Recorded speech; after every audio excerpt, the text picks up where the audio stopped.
Organised या formal sector versus इनऑर्गेनाइज्ड और informal sector क्या होता है। सबसे पहले जो ऑर्गेनाइज्ड सेक्टर होता है, जिसको हम फॉर्मल सेक्टर भी कहते हैं, इसमें हर एक चीज़ ऑर्गेनाइज्ड होती है, जिसके नाम से पता चलता है, या फॉर्मल होती है। यानी कि ये चीज़ें जो हैं, ये ऑर्गेनाइजेशंस जो हैं, या फैक्ट्रीज आएंगी या फिर कोई बिजनेस एंटरप्राइज आएगी, इसके अंदर वो गवर्नमेंट के पास रजिस्टर्ड होती हैं। तो जितने भी एक्ट होंगे ना गवर्नमेंट के, कि मिनिमम वेजेस एक्ट या फैक्ट्रीज एक्ट, उन सबको ये ओबे कर रही होती हैं। और साथ के साथ अपने एम्प्लॉयज़ को सारे बेनिफिट्स भी देती हैं, कि उनको उनको पीएफ भी मिलेगा, और उनको एक मेडिकेयर भी मिलेगा, और उनको एक फिक्स्ड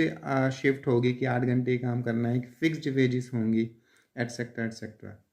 जबकि जो अनऑर्गेनाइज्ड या इनफॉर्मल सेक्टर होता है, वहाँ पर जो इंडस्ट्रीज़ आती हैं या फैक्ट्रीज आती हैं, वो गवर्नमेंट के पास रजिस्टर्ड नहीं होती हैं। इसलिए उनके ऊपर जो है ना, गवर्नमेंट का एक कंट्रोल नहीं हो पाता है, और वो अपनी ज़्यादातर अपने एम्प्लॉयज़ को बेनिफिट्स नहीं देती हैं बहुत सारे, जैसे कि एक फिक्स्ड वेजेस नहीं होती है, या फिर कितने एक fixed number of working hours नहीं होते हैं, ना ही कोई बेनिफिट दिया जाता है।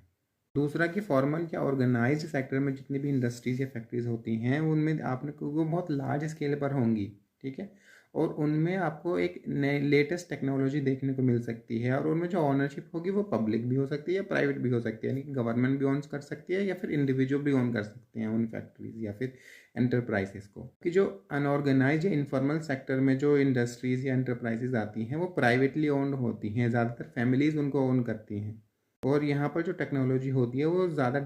एडवांस नहीं होती है, और ये ज़्यादातर स्मॉल स्केल पर काम करती हैं।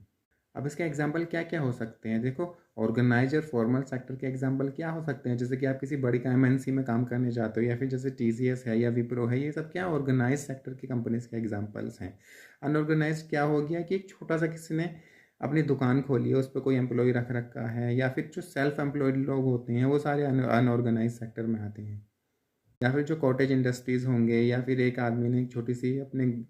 एक दुकान में एक कपड़े सिलने वाली मशीन लगाई है, उसमें 4-5 एम्प्लॉयज़ हायर की हैं, ये सब क्या है, अनऑर्गेनाइज सेक्टर के एग्जांपल्स।